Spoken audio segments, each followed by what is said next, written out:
Hey everyone, welcome to Heavy Metal Customers. Today we're going to be working on the body of the 62. We'll be cutting it in half and putting it together. Wanted to run over here and work on this because I can do some of this. I should be able to do all of this by myself. Thing is, Casey will be out. He went in for surgery today on his shoulder. So I'm not really sure when he's going to be back. And when he does come back, he'll just have his right hand and arm to work with, because that left one's going to be out for quite some time. But that's up to him. Whenever he comes back, he comes back. I just hope surgery goes well and there's no problems with it. So in the meantime, I've stopped on stripping the blue Mustang. I'll get back to it later. Right now I'm just in the mood to do some really cool custom work on this body. Let me bring y'all in here and show you what I got going on. Alright, as you can see, I've got her strapped down here because I've got some metal blocks up under it that the car's sitting on. There's some wood ones back here and a bunch back there. Same on the other side, as I got it strapped down as well. So what I'm going to be doing, we got to take 13 inches out of this car. So here on the roof, I'm going to take it out from here to here. And the reason I'm doing that is because just, think, this is cut here, all this is gone.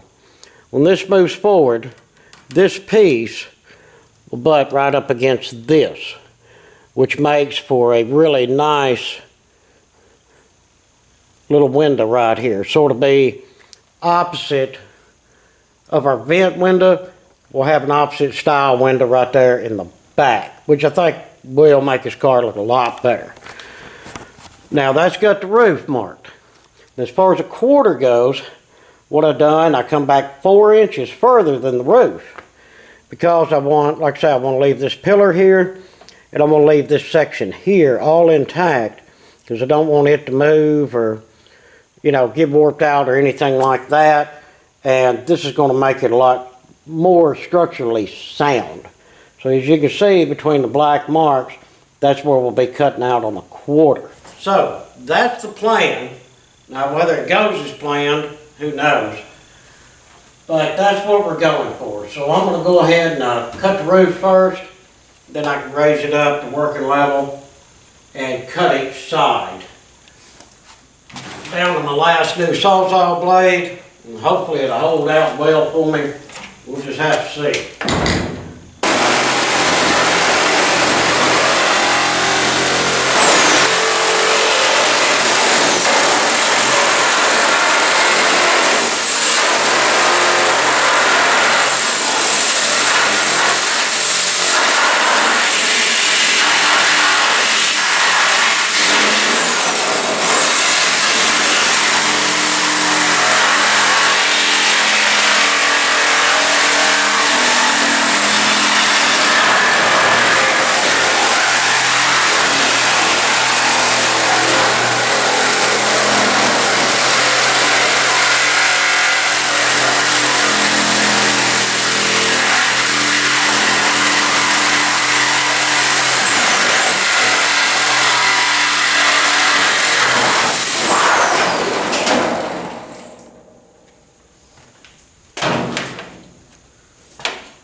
Well, I cut pretty well.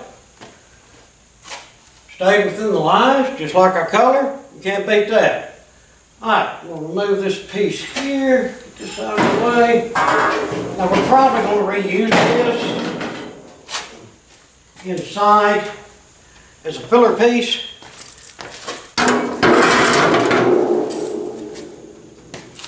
Probably put that up in here, some of it, and weld it back in. Where this can come over and sit on top, and that'll re-strengthen the roof. Now let's raise it up and cut our sides. I've already split this thing in half. I've already got the other side cut. So let's see what kind of damage we can do here.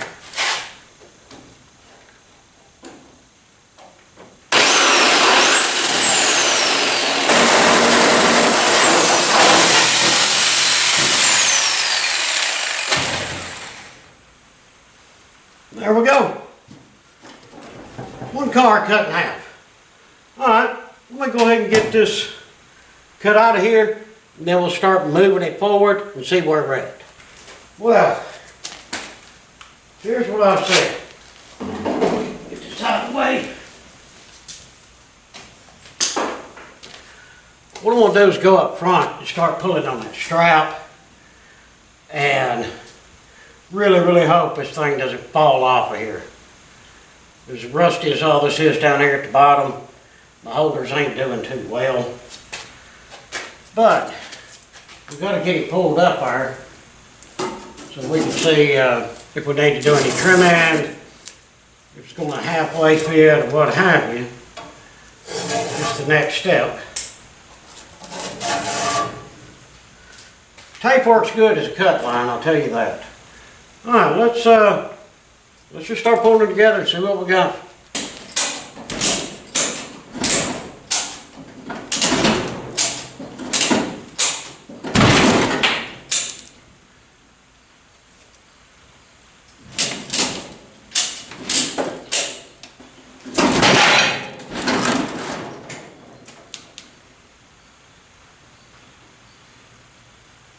And that's what I was afraid of. That was going to give out and all my blocks fall. But that's okay. We're not stressing this. We're going to get this thing pulled together. Well guys, I got her all pulled up there. The strap worked okay, but it was just a lot easier to just get back there and grab it and push it. It's not that heavy. And throw some more boards under it to get it leveled out. I got a buffer stand in here holding up the center, which I think will be fine because it's going to have to wiggle jiggle around as I'm welding spots anyway. Pull the tape from the end of the fin. We start right here. We have exactly 69 7/8 on each side, so we're square. The roof, going to be some work. Of course, the drip rails are going. We'll be cutting them off, but the roof line come up here and hit like I wanted here. But I wasn't thinking, looking at it, it didn't look like it sloped down as much as it did, and it really does slope down. So, we're going to have to do a little bit of metal magic, so they say, to get that all up there right. But what I'm going to do first, I'm going to take a break and go eat some lunch. As soon as I come back from lunch, we're going to grind all of this here nice and clean, and go through and pull all this exactly where it needs to be, and get us a bunch of welds down through there to hold it.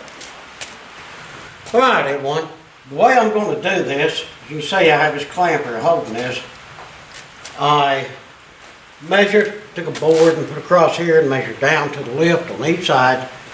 Make sure I got it, the same. Of course, this here hasn't moved. It's still on the steel blocks like it was, so it's the same. Now, with all this cutting and stuff, of course, this metal's flopping every which way. So, I'm going to start at this point here. You see where I've taken the grinder and grinded the paint off. And I'm going to weld that. Then I'm going to take my clamp, move it up, grind some paint, and weld that. Basically going to do that all the way down as far as I can. And that should get this side decent enough for the moment that we can go over to the other side and do the same thing. There's a lot of welding and grinding. I'm doing this off camera, but I wanted y'all to know the process that I'm doing to get it. I'll be right back to you as soon as I get all this welded up. And here's what I got so far. It's all lining up really well. Yeah, no, I got some ugly welds. Doesn't matter. I'll be going on the inside and welding and reinforcing and grinding all that down. And I know some of y'all saying, well, that's a lot of extra work. Well, the thing about it, the only way I can really see that all of this is lining up perfectly, all the body lines and everything, is to do it from the outside. So it's really a lot of work, but this is just the way that I do it. But it's looking pretty good. I stopped here. We got Bondo here. We're going to have to replace pretty much, I'm going to guess, from about here down on them quarters. Yeah, but not looking too bad.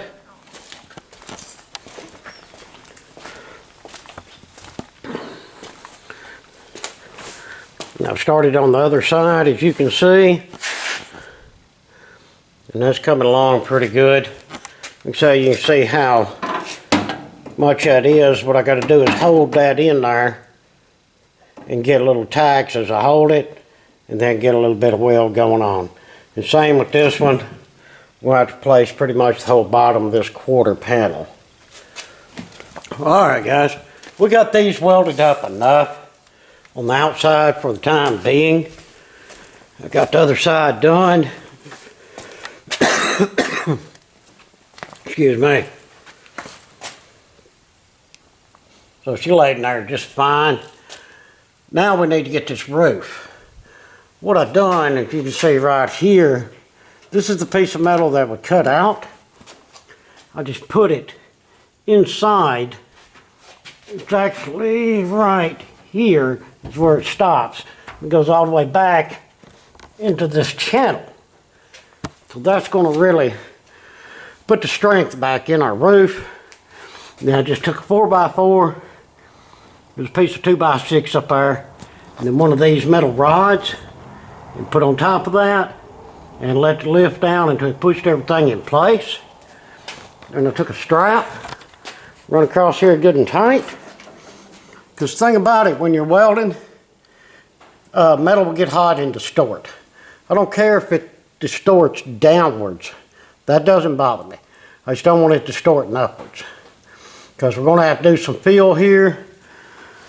But compared to the roof line that we had, which is about a 1/2 inch or so gap, this right here is not bad at all.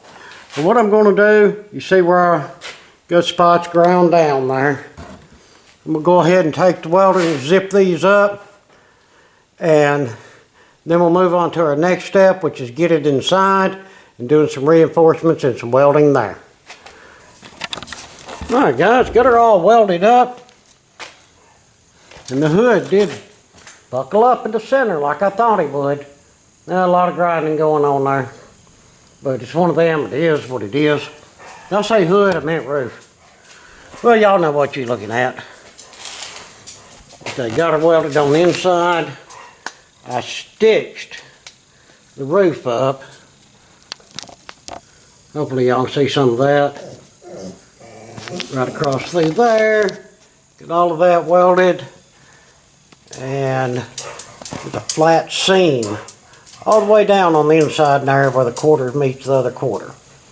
So we got a solid weld there on both sides. So now all that fun of grinding, we get to grind all of this back off and clean it up again. Yes, weld it, grind it, weld it, grind it. That's the job. Alright, after a couple of hours or so, got all this outside weld ground back down. That actually looks pretty good. She's fairly smooth across there. What I'll do next is I'll take a file and run across that to make sure that, you know, everything's good and flat, that weld is not bulging out or anything. And got the roof and all of that same way ground down well enough. And got the other side taken care of. Well everyone, there we have it. Cut the car in half, took 13 inches out of it. Got her all welded back together. I'm very confident in the strength of it, especially once we get this subframe put in here. Everything welded in, floor pans and all, be a very stable and actually a safe car. Be a lot safer than what it was. Just basically have like a double frame section in there and a little bit extra welding here and there. But yeah, that is how I cut a car in half and put it back together. I don't know how other people do it, but I mean, it is what it is. That's the way that I roll. But yeah, that was a lot of work, but I think it'd be worth it. And I just got to say again, how much better I like this car now. Since we don't have that big old window here, we got this nice little small window that's going to be in here. think it just makes the overall car look a lot better, in my opinion. Well guys, we're going to wrap it up for this one because about the only thing left to do is just I'm going to take some spray can primer and shoot it on here so it don't rust, because we're not going to be putting body filler or anything on this thing, because we still got to cut out all of this and get that repaired. Rust spots here, blah blah blah, and I don't want to put any body filler on or anything until we actually get the subframe under it and everything welded and secured 100%. Well everyone, appreciate you watching the video. Hope you enjoyed that. Maybe you learned a little something, that working on these old cars is a lot of work. That's what I learned. But again, thanks for watching. If you would, throw me down some comments. If you're able, hit us up on Patreon. And please like, share, and subscribe. Again, thanks for watching and supporting the channel. Very much appreciated. Until the next one, I hope that everyone has a fantastic day.